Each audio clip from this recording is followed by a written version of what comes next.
Hello दोस्तों, welcome back to my YouTube channel. I hope आप सब ठीक होंगे, स्वस्थ होंगे, मस्त होंगे और अपने अपने कामों में व्यस्त होंगे। तो फ्रेंड्स, मौसम की बात की जाए तो ये रहा हमारा आज का मौसम और इसी के साथ मेरी ड्यूटी लग गई है इन सोयाबीन को धूप पर और अच्छे तरीके से सुखाना, यानी कि इन्हें ठीक से धूप में डालना है। और इसी के साथ मैंने करनी है घर के आंगन की लिपाई, ताकि हम बाद में इन सोयाबीन को वहाँ पर निकाल सके, यानी कि हम कूट करके ही निकालते हैं। थोड़ी देर की मेहनत करने के बाद ये वाला काम भी मैंने कर लिया है कंप्लीट। लेकिन ये सोयाबीन कूटने लायक ना कल तक ही होंगे, क्योंकि अभी तो उतने ज़्यादा सूखे नहीं। जब अच्छे तरीके से सूख जाएंगे तो तभी हम इन्हें कूटते हैं। और इसी के साथ अगर कल बारिश ना आए तो आजकल मौसम एकदम सा बदल जा रहा है। अभी तक अच्छी खासी धूप थी और अभी थोड़ा धूप भी कम हो गई है।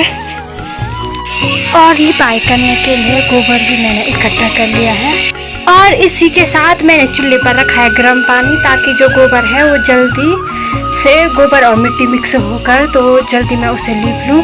जब मैं कल परसों घास काटने के लिए गई थी ना, तो वही घास हम घर भी ला चुके हैं। और कुछ इस प्रकार से हमारे यहाँ पेड़ों पर या फिर किसी पेड़ की टहनी पर कुछ इस प्रकार से लगाते हैं। और इसमें ना मैंने मिट्टी बहुत कम डाल रखी है।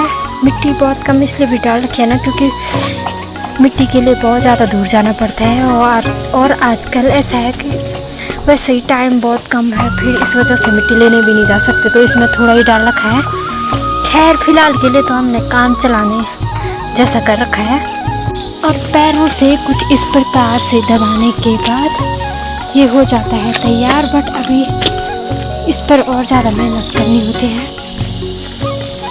और इसमें मैंने जितनी मिट्टी डाली थी उसका तो नाम और निशान कहीं भी दिख नहीं रहा। और थोड़ी देर की मेहनत आखिर रंग ला गई है और अब ये फाइनली लीपने के लिए तैयार हो चुका है।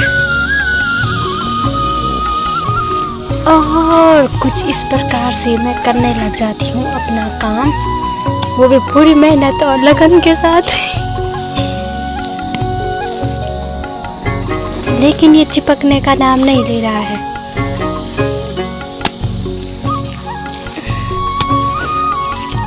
और फाइनली 2 घंटे तक मेहनत करने के बाद अब जाकर मेरा काम पूरा हो पाया है। और ये काम पूरा करते करते मेरी हालत भी खराब हो चुकी है। और अपनी हालत को सुधारते हुए मैं आ चुकी हूँ अब यहाँ पर खाना बनाने के लिए। बट अभी तक मैंने चूल्हे में आग नहीं जलाई है। और जैसे ना, अगर घर का कोई भी, चाहे मैं हूँ चाहे मेरी मम्मी या बहन, कोई भी हो, जैसे जो घर में रहेगा ना तो घर का काम करेगा तो ऐसा लगता है इसने कुछ काम ही नहीं किया, हमने बाहर का काम किया तो मतलब हमने ही काम किया। बट घर में जितना काम करोगे पूरा होता ही नहीं। और अब मैं आज बनाऊंगी खिचड़ी, जिसके लिए मैंने लिए हैं घर के टमाटर। हमारे यहाँ ना ये टमाटर जो होते हैं ना, हम इन्हें लगाते भी नहीं, खुद ब खुद हो जाते हैं। और खिचड़ी के लिए लगभग आधा मटेरियल तैयार हो चुका है, बट आधा मटेरियल और तैयार होना बाकी है। और खिचड़ी बनाने से पहले मुझे कुकर पोंछना पड़ता है। और ये डाल रखे हैं मैंने चावल में आलू, इसी से खिचड़ी बनाऊंगी मैं।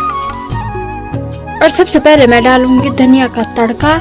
मुझे धनिया बहुत ज़्यादा पसंद है, इसलिए ना मैं ज़्यादातर धनिया का ही तड़का डालती हूँ। और अभी तक जो धनिया है वो काला नहीं हुआ है।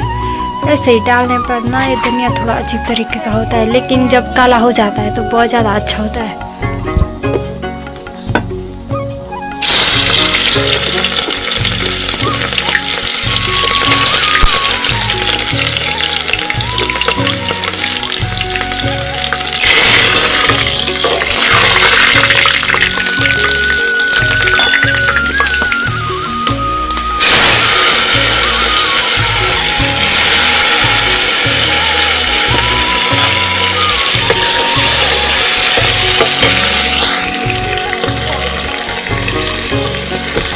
ये हमारे घर का वो मसाला होता है जिसमें धनिया और मिर्च और हल्दी पहले से ही मिक्स करके ऐड किया जाता है।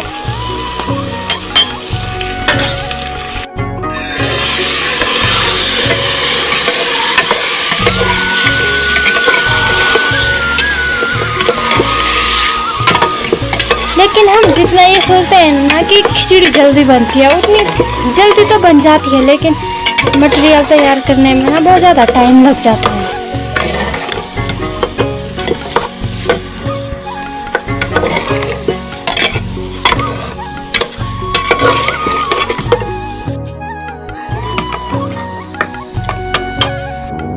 और अब सीटी आने का इंतज़ार करना पड़ेगा।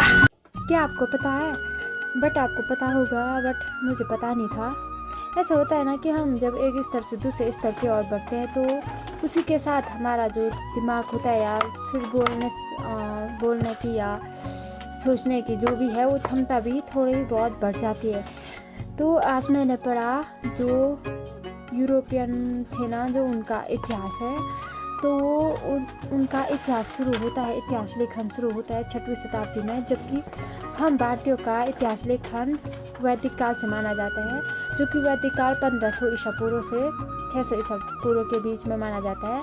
जैसे कि वेदों में संस्कृति से लेकर समाज से लेकर उसका विवरण हमें मिलता है और किस प्रकार की संस्थाएं थी उस चीज़ का भी हमें वेदों में जिक्र मिलता है। तो जो 6वीं शताब्दी में जब यूरोपियनों का इतिहास लेखन शुरू हो रहा है तो भारत में द्वितीय नगरीकरण हो रहा है। मतलब कि 6वीं शताब्दी में महाजनपद काल का उदय हुआ, तो महाजनपद काल को द्वितीय नगरीकरण कहा जाता है और प्रथम नगरीकरण सिंधु घाटी सभ्यता को कहा जाता है। तो ये मुझे आज पता चला। पहले हम इस तरीके से हमें सर लोग अच्छे तरीके से पढ़ाते हैं, बट हमें जब आगे बढ़ते हैं ना तब समझ में आता है कि हमें आगे से लेकर पीछे तक देखना होता है और इतिहास में तो ये बहुत ज़रूरी होता है। तो मुझे आज ये पता चला कि जो यूरोपियों का इतिहास लेखन है ना वो भारतीयों के बाद शुरू होता है, जबकि भारतीयों का पहला स्टार्ट हो गया था।